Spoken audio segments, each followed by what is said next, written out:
Hello and welcome to Speak English with Confidence. I'm Wendy, your host, and today we're diving into a topic everyone can relate to, describing our daily routines in English. David, thanks for joining me. It's great to be here, Wendy. Daily routines are such a practical topic. We use them in small talk, interviews, and even when making friends. Plus, mastering this topic builds language confidence. Absolutely, David.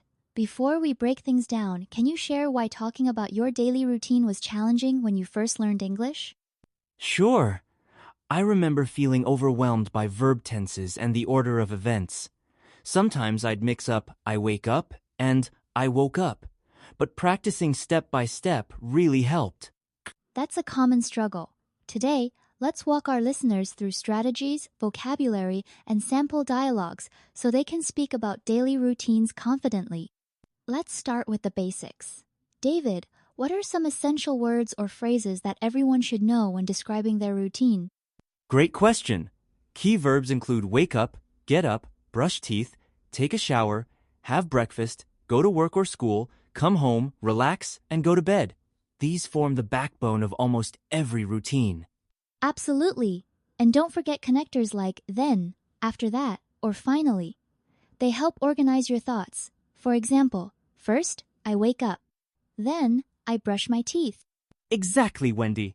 Also, adding time expressions like at 7 a.m. or in the evening makes your routine clearer. Listeners, try combining these to create more detailed sentences. That's a great tip. We'll show how to use these in context next. Now, let's talk about grammar. Most routines are described using the simple present tense. David, can you explain why that is?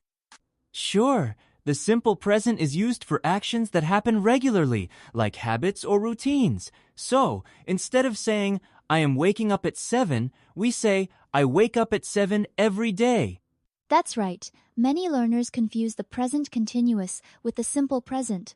The continuous is for actions happening right now, but routines need the simple present. Exactly. For example, I eat breakfast every morning as a routine, but I am eating breakfast means I'm doing it at this moment. Try to remember this distinction. Listeners, practice making sentences about your routine using the simple present. It'll make you sound more natural. We've touched on connectors. David, can you give examples of how to sequence actions in a daily routine? Absolutely. You could say, first, I get up at 6:30. Next, I take a shower. Then, I have breakfast at 7. These words first, next, then, after Thathelp, your listener follow your story. And if you want to be more detailed, you can add time markers. At 8 a.m., I leave for work. Around noon, I have lunch. It's like giving your listener a map of your day. Exactly. Imagine telling your routine as a timeline. It makes your speech organized and easier to understand, especially in conversations or interviews. Sequencing also helps you remember the order of events, which is a big confidence booster. Let's take it a step further. David, how can learners make their routine descriptions more interesting and personal? Try adding details or preferences. Instead of I have breakfast, say I usually have oatmeal and coffee for breakfast because it gives me energy. This adds personality to your routine. Great example. You can also mention likes and dislikes.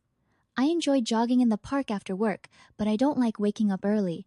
It makes your routine more engaging. Exactly. Sharing feelings or reasons, like I read before bed to relax, makes your routine relatable. Listeners, think about what makes your day unique. Adding these details helps you connect with others and practice new vocabulary too. Let's put it all together. David, can you share your routine using what we've discussed? Of course. First, I wake up at 6:30. Then, I take a cold shower to wake up my body. After that, I make coffee and read the news. At 8 a.m., I start work from home. Around noon, I take a walk and have lunch. That's a clear and detailed routine. Listeners, notice how David used connectors, time markers, and details. Try modeling your own routine in a similar way. And if you're just starting, keep it simple. You can always add more details as you get comfortable. Practicing aloud can make a big difference in your fluency and confidence. Now, let's address some common mistakes. David, what errors do you hear most often when people talk about routines? Mixing verb tenses is a big one. For example, saying I'm brush my teeth instead of I brush my teeth. Also, forgetting the sis in third person. He wake up should be he wakes up. That's true. Another mistake is using too many short sentences. Instead, link actions with connectors. I get up, I eat breakfast, becomes I get up and then I eat breakfast. Absolutely. Pronunciation can also be tricky, especially with verbs ending in es or es. Practice saying washes, goes, and works to get comfortable. Don't worry about mistakes. Every error is a chance to improve. Let's explore how routines differ across cultures. David, have you noticed interesting differences when talking with friends from other countries? Definitely. In Spain, for example, people often eat dinner at 9 or 10 p.m., which is much later than in the US. In Japan, morning routines might include radio exercises or communal breakfasts. That's fascinating. Even small differences, like what people eat for breakfast, can be conversation starters. It can also help you learn new words and customs. Exactly. When you share your routine, ask others about theirs. It's a great way to practice English and build connections. And it reminds us that there's no single right routine, just what works for you. Sometimes routines change on weekends or special days. David, how would you talk about a different kind of day? You might say, on weekends, I sleep in and make pancakes for breakfast. Or, usually I work out before work, but on Sundays, I relax and read instead. This shows flexibility in your language. You can also use phrases like once a week, sometimes, or every Saturday to describe less frequent activities. For example, every Saturday, I go hiking with friends. Exactly. It's helpful to practice talking about both regular and special routines to be ready for any conversation. And it keeps your language skills fresh and adaptable. Moving on, let's talk about asking others about their routines. David, what are some good questions to start a conversation? Simple questions work best. For example, what's your morning routine? Or, how do you usually spend your evenings? You can also ask, do you have any habits that help you stay productive? Those are great.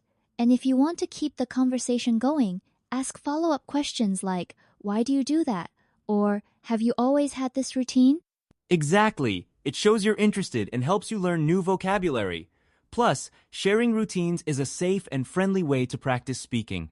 So next time you meet someone new, try these questions to get to know them better. Let's imagine a scenario. Your routine suddenly changes. David, how would you explain this in English? You could say, usually I take the bus to work, but this week I'm driving because the bus is under repair. Or, normally I exercise in the morning, but lately I've been going in the evening. That's helpful. Describing changes shows flexibility with language. You can use but, however, or instead to highlight the difference.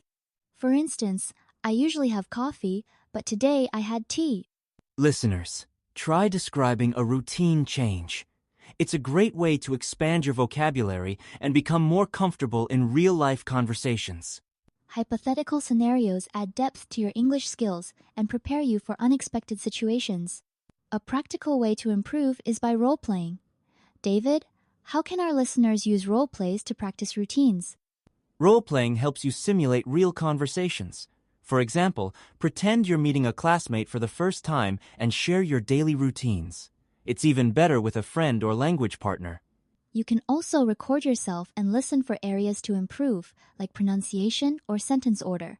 It might feel awkward at first, but it's incredibly effective. Definitely. The more you practice, the more natural it becomes. And you'll be ready for real conversations in class, at work, or while traveling. Role plays are a fun, low-pressure way to build confidence and fluency. Let's discuss real-world situations where talking about your routine is important. David, can you give some examples? Sure. In job interviews, you might be asked, describe a typical workday. In school presentations, students often share their study routines. Being able to answer clearly shows organization and communication skills. Absolutely. Sharing routines can also help when making new friends or living abroad. It's a common topic that breaks the ice and leads to deeper conversations. And employers often look for routines that demonstrate time management, like I prioritize tasks each morning. It's a subtle way to showcase your strengths. So, practicing your routine isn't just for language class, it's a real life skill. Let's wrap up with learning strategies. David, what techniques help you remember and use daily routine vocabulary? I recommend using flashcards or making a visual schedule with pictures and English labels. Apps like Anki can help you review verbs and phrases daily. Great suggestion. Also, keeping a journal where you write about your day in English is helpful. Even a few sentences each night will boost your confidence. And don't be afraid to repeat phrases aloud. The more you say them, the easier they stick. Try describing your routine to a friend or even your pet. Consistency is key.